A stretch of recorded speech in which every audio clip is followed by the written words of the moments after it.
Que la grâce de Dieu soit sur vous et je voudrais aujourd'hui, dans le beau nom de Jésus-Christ, vous souhaiter vraiment une bonne écoute de cette vidéo et je suis heureuse aujourd'hui parce que je vais partager sur la vie éternelle. Et à chaque fois que nous parlons du salut, de la vie éternelle, c'est quelque chose de merveilleux parce que c'est une perspective au-delà de cette vie sur cette terre qui s'ouvre à nous.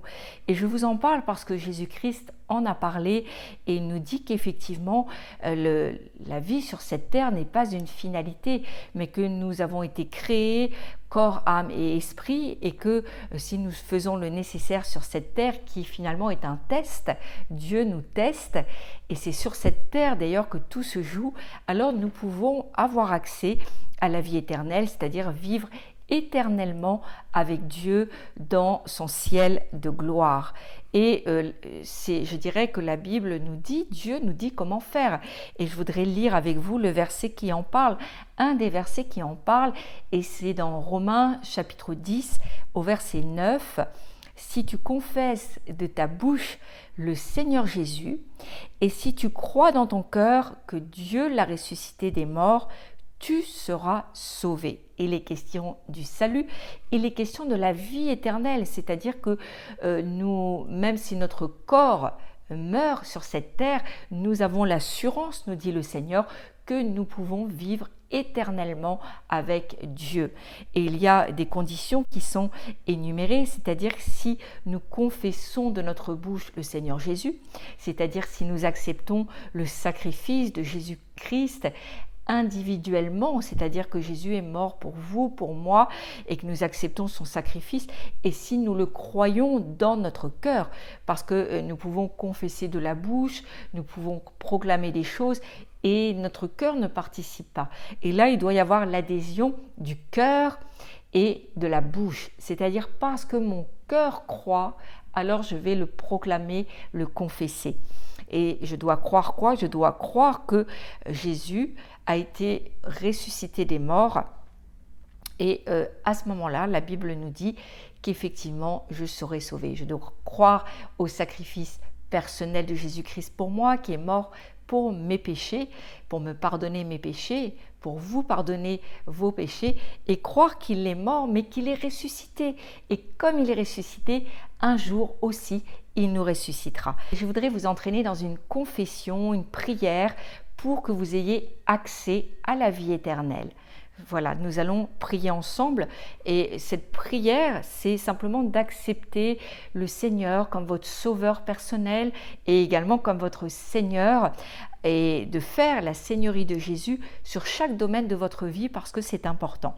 Et c'est cet engagement aussi qui va ôter les droits que l'ennemi pourrait avoir sur vos vies, car là où Jésus-Christ n'est pas votre Seigneur personnel, le diable peut avoir des droits. Voilà, nous allons répéter ensemble, Seigneur Jésus, merci d'être mort pour moi et d'avoir payé le prix de mes péchés.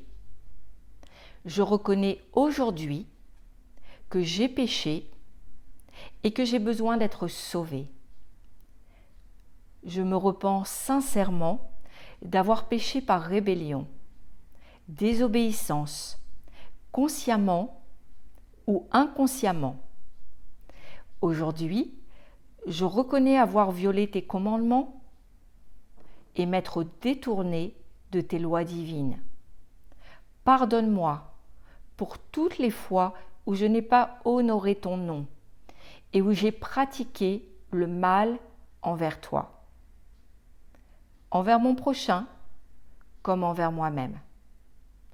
Père, je crois que tu es le seul et unique vrai Dieu, que tu es le créateur de l'univers. Et aujourd'hui, je reconnais par la foi le sacrifice de ton Fils Jésus-Christ. Seigneur Jésus, je t'accepte comme mon sauveur personnel et Seigneur de ma vie. Je crois que tu es mort à la croix et que tu es ressuscité et qu'un jour tu me ressusciteras aussi.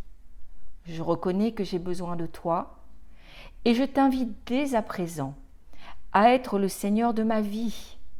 le Seigneur de mon corps et de mon comportement, le Seigneur de mon intelligence et de mes pensées, le Seigneur de mes émotions et de toutes mes réactions, le Seigneur de ma volonté et de toutes mes décisions, le Seigneur de mon esprit et de ma relation avec toi, le Seigneur de ma sexualité et de la manière dont elle s'exprime.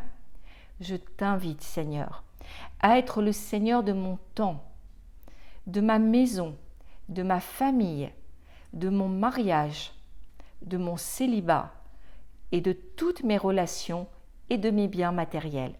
Je te remercie, Seigneur Jésus, pour ton sacrifice à la croix, par lequel j'ai désormais accès à la vie éternelle et je le crois. J'ai accès à la libération, à la guérison divine et à tout l'héritage de bénédiction en Jésus-Christ. Amen. Voilà, c'est une prière très importante. Si vous l'avez fait et que votre cœur participait ainsi que votre bouche, parce que vous avez confessé à haute voix, alors vous avez la vie éternelle. Soyez pleinement bénis.